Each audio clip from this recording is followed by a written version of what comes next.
So let no one boast about human leaders, for all things are yours, whether Paul or Apollos or Peter or the world or life or death or the present or the future, all belong to you.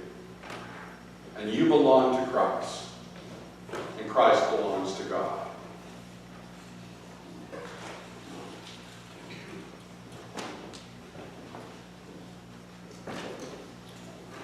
On a side street in Hyde Park in Chicago, there is this building.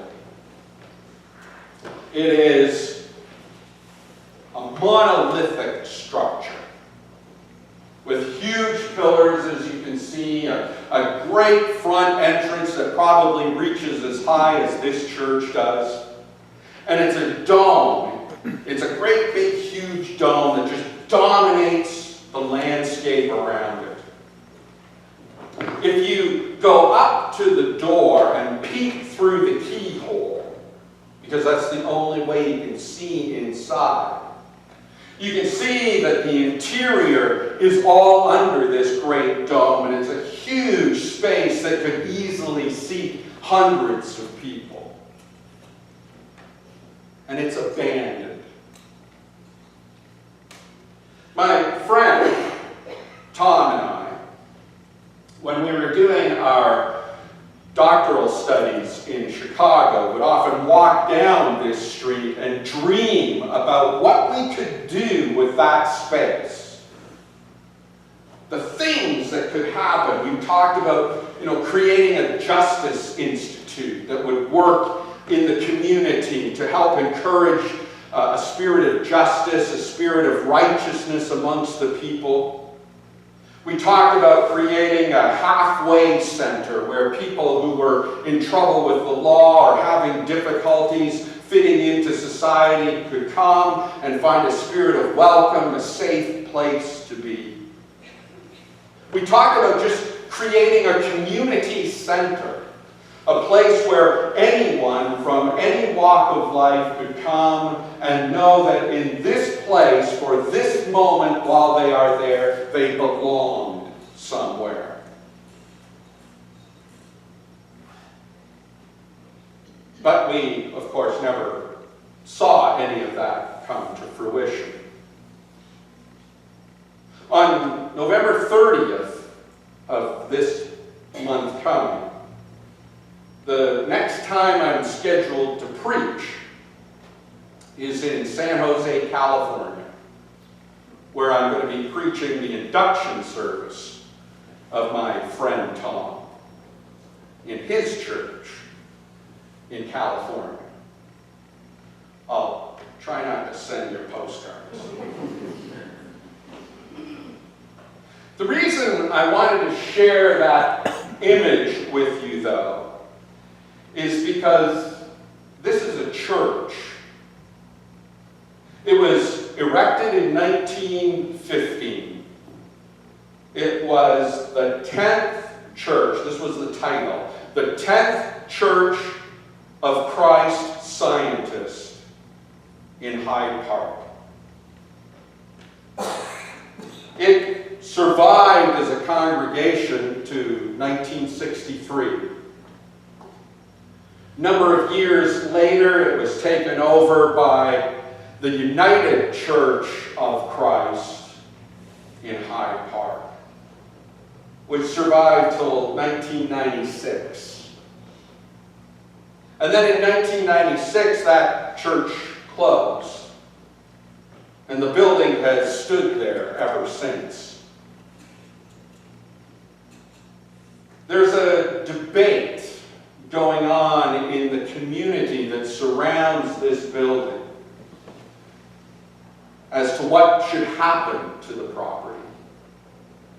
It's a debate that reminds me of what's taking place in Stratford as people debate what should happen to the Cooper site.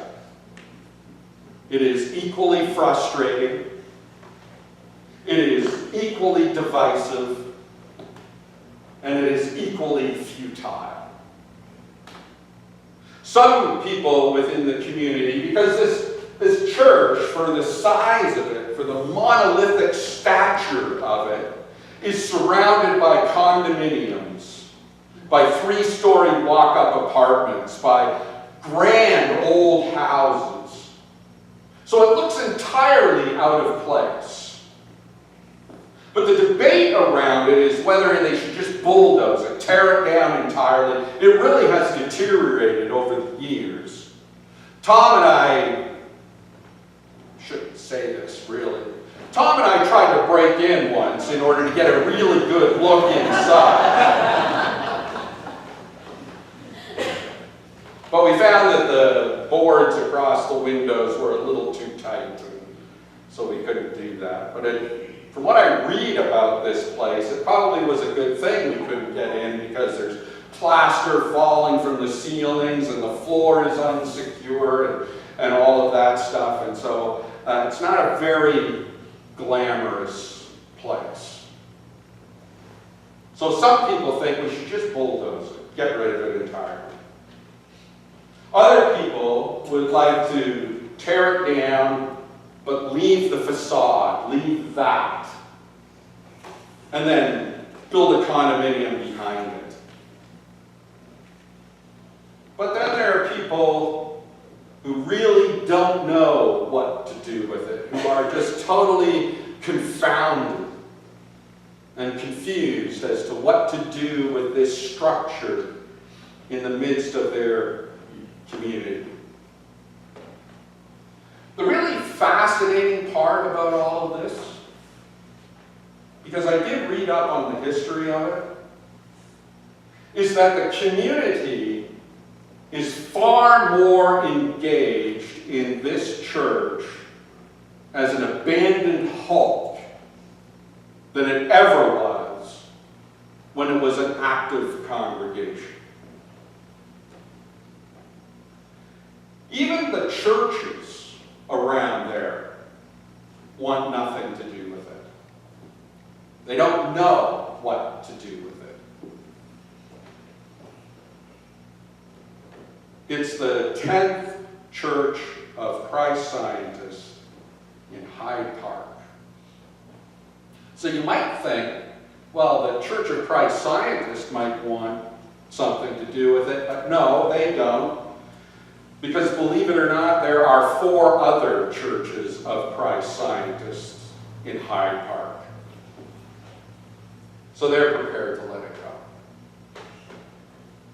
So this congregation that was unable to survive, was unable to sustain its ministry for very long in its history, certainly in comparison to Shakespeare, or compared to St. Andrew's in Stratford, or some of the older serving congregations.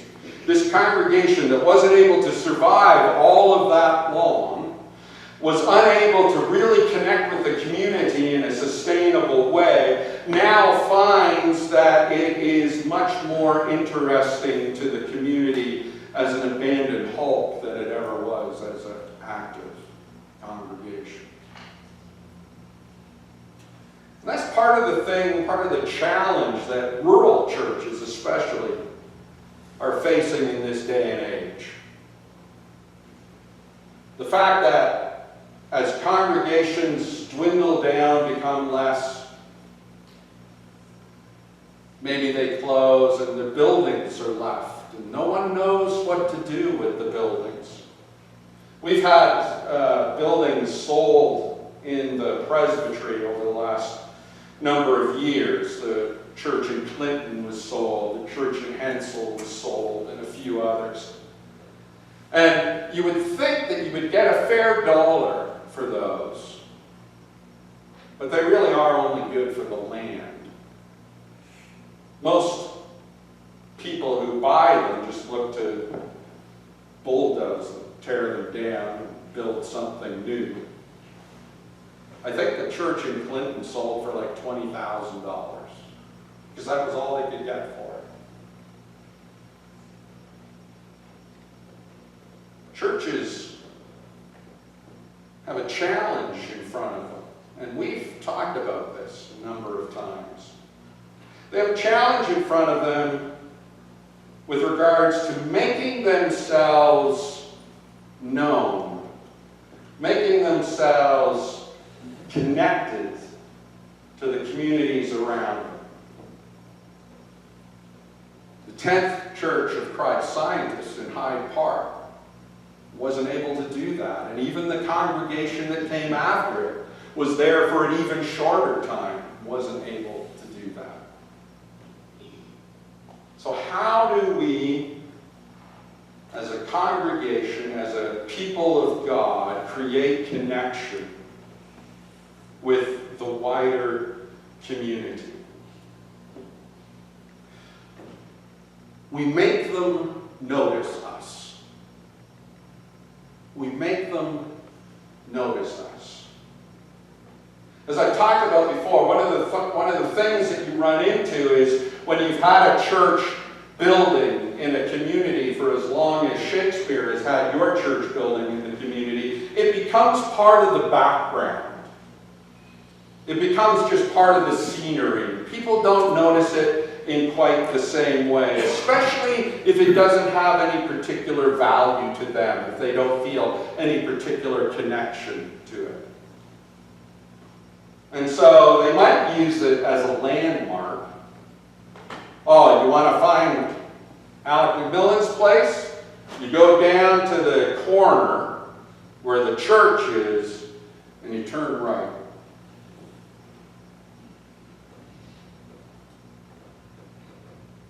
So our challenge as a people of God is to make them notice us.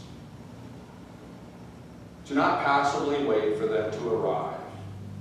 To not passively expect that they will somehow, by osmosis, connect with the things that we are doing.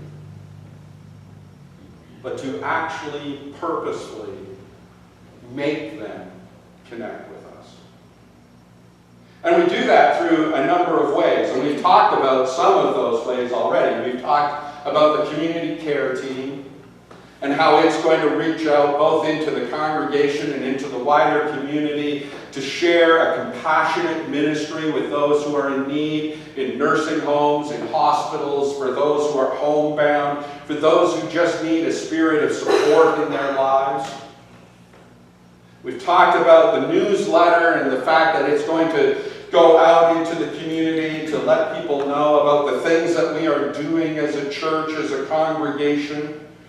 We're going to be involved in the Christmas parade, and we're involved in the field day and things like that. The church is going to play a role in those things, and those are all great. They're all wonderful.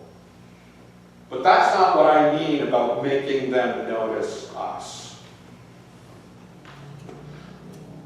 When I talk about that, when I talk about making them notice us, I'm talking about the fact that we are going to go into the community and connect with people at an intimate level.